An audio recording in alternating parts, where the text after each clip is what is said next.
Hello Cruising World, Mick the Suit Guy with you. Today I'm going to show you a video about the ports, cruise ports in Sydney, Australia, primarily the overseas terminal. There are two terminals. There's the White Bay and the overseas terminal. So just make sure you go to the right one. Almost all the bigger cruises go from the overseas terminal, but I'll show you where the other one is, just in case. Make sure you're at the right one. So yeah, we're just going to give you a walkthrough. We went in for 4 days before, which I strongly recommend. It's such a great city to look around. So we went to the cruise terminal area. We took some video when there was no ship there, and then we took some video later in the week when there was a ship there. So we'll give you an idea of the area and the layout and what it looks like. Hopefully it will help you. I've got another video coming up where I'm going to show you what we did in the 4 days before we got on the cruise, and we came back for 1 day after the cruise. We stayed as well. So yeah, it's a wonderful city, so much to do. The people are so friendly, transportation is so easy. Getting from the airport to the port is really simple. We stayed at an Airbnb. I'm not recommending that because it was one of those classic Airbnbs where it did not match the pictures that we signed up for, and I will leave it at that. But the area we stayed in was called Millers Point. Anywhere in Millers Point and the Rocks is really, really convenient to get to, like Darling Harbour to see all the sights there, to get to the Rocks where there's a lot of stuff going on, and walk around the city. It's a really, really good area to stay in if you can stay at one of those two areas, and so much to do. So watch that other video, which will give you all the information, hopefully, on things to do in and around there. Well, not all of it, some of it, because it didn't do everything. But this is about the port. So boom! Every time I get this bell goes off, you're waffling, Mick, you're waffling, shut up and show the video. I'll shut up and I'll show the video. And at the end of it, I'll give a little time lapse of leaving the harbour, which is maybe the biggest part of sailing out of Sydney. Is when you leave, you go past the Opera House and the bridge. It's unbelievable. Enjoy. All right, so this is the main kind of touristy area around the port. The peachy kind of colour in the middle there, that's basically the Rocks area, or the majority of it, where you've got the blue coming in and you can see like the ferry ports at the end. On the left side of that is where the overseas terminal is going to be, where the ship comes in. You can see up on the right hand side they've got the Sydney Opera House, and then you've got the Sydney Bridge going across, basically where the yellow is. It goes all the way across. There's a train that goes on it as well. On the left hand side there's an area called Millers Point, which is where we stayed in our Airbnb, and you've also got Darling Harbour, which is kind of around where the green area is over there. So lots of good touristy areas to go see stuff. And then at the bottom where that yellow road goes under there, it's what we call Circular Quay. That's kind of behind there. There's a lot of shops, and a lot of the other tourist areas are walking distance from there. So there's loads and loads of places to go around here. The train system is excellent, so you really don't need to worry too much about that. But this just gives you a rough idea of where all the area is around the port. So in a second I'm going to show you some video of the port, but before I do that, there are actually two ports that you need to be aware of. The main one is the overseas terminal that I showed you, is by that peach area. But there's also a White Bay cruise terminal, which is on the other side of the bay. It's on the left side. It's a bit confusing. These pictures are kind of backwards, but you can see the overseas passenger terminal and the White Bay cruise terminal. A lot less ships, from what I gathered, go from the White Bay one, and it's typically smaller ships because they have to go out under the bridge. And if you look at this map here, you'll see on the left hand side where I've circled in blue, that's where the White Bay terminal is. And on the right hand side with circled in blue is where the overseas terminal is, and the ferry terminal, the Opera House, and all that good stuff. So when the ships stop at the White Bay, they have to come across that little waterway and go under the bridge to get out. They're all going to go out the same way, but if a ship's too big to get under the bridge safely, it's going to go from the overseas terminal, which is why that one is quite a lot busier, from what I saw at least. We did see some Disney cruises, even an NCL cruise, go from the White Bay because our Airbnb overlooked that area. So let's show you some video of the actual overseas terminal. I don't have any of the White Bay, but because mostly they're going to go from here. There's the Opera House on the left as you saw it. That's looking back into the ferry terminal and the Circular Quay and all the way down there. There's a really good local little train service that takes you everywhere every 5-10 minutes or so late into the night. This is the dock where the ship will be. We came down here a few days before the cruise to get some pictures of the terminal empty. So this is the overseas passenger terminal. There are some restaurants and everything inside there, but you are not going to go up the stairs until you get inside the terminal to go to the ship. So you're going to stay on this level. And I'll show you some video of when the ship was in to show you the contrast when it's people everywhere, shall we say.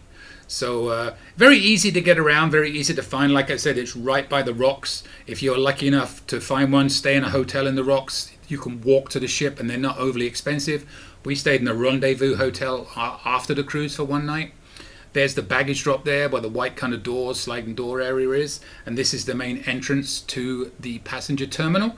That is where you will go once your time has arrived. As you'll see in a second, they'll line you up outside just like they do in the US for your arrival times.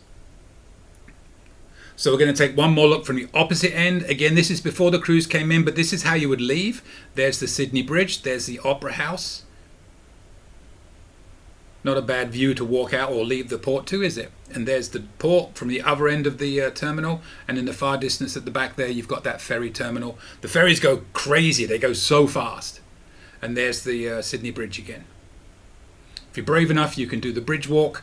And again, you can walk right there. Now, this is the day of the embarkation, so you just saw the Splendor. We're now down by the ferry port, and there's some shops behind there. And again, that area is called Circular Quay. Now we're going to walk back up towards the ship, looking back down there.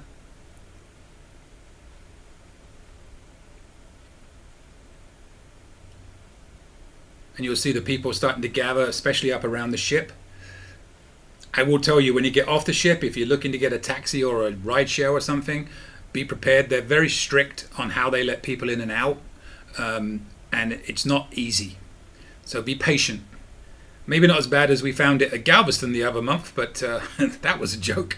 But yeah, and there's the Splendor, rust and all, which will now be gone because she's in dry dock, and hopefully she's got the new livery. But there we are, almost up to the port area now. You'll see people starting to arrive. And this is where I said they rope everything off, and they're very strict on crossing the road at the right place and the right time and everything. So this is the pick up and drop off area. You see the bridge again in the distance. Now walk up that street there 2 or 3 blocks and you'll be in the rocks. That's where all the hotels are. I mean, really close to the port. Perfect place to stay.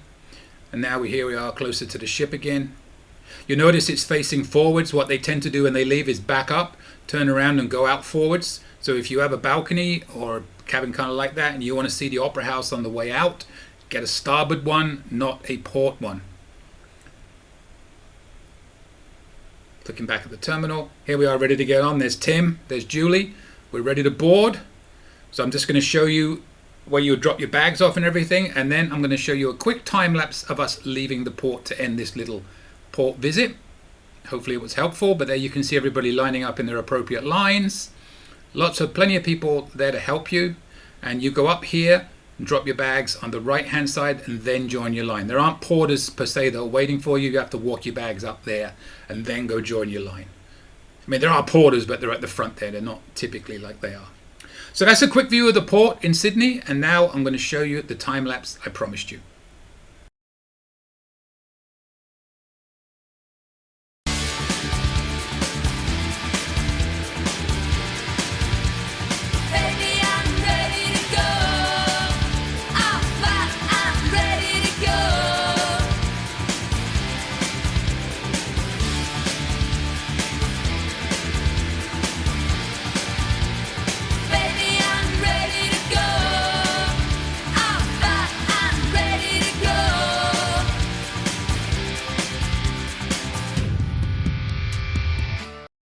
Alright, so there you go. That's the cruise port, the overseas terminal, primarily cruise port in Sydney, Australia. Wonderful place, beautiful place. I can't praise it enough. I can't recommend it enough. We did a back-to-back. You know, the biggest expense is your airfare. The cruises themselves aren't ridiculously expensive. So, and no gratuities. So make sure you tip them though. We did. We always tip more.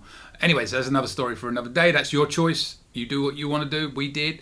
But hopefully that helped you get an idea of the port area. Again, as I said before this video, watch out. I've got another video coming up of what we did in Sydney before the cruise, and also for the day we stayed after. And I've also got videos on all the individual port stops we did. We did a 10-day to New Zealand, and then we did a 10-day to the Great Barrier Reef. And before this cruise, we did a 12-day on Celebrity Solstice from Hong Kong to Singapore. So all those videos are coming out also.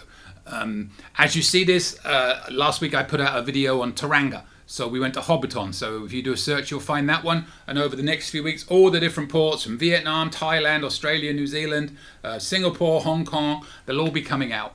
So hopefully they'll be helpful and enjoyable. And you want to subscribe to this channel, so you hit that subscribe button, you hit the bell, you'll get notifications when all of these videos come out. Every Saturday, one of these videos comes out. Every Thursday, I do a cabin tour. And every Monday, I have a tips video. If you have your own tips, please send them to me. I will use them. I will not read them before I record. I will record and read them live, so I will react. Nearly always in a positive way, unless your name is Dave.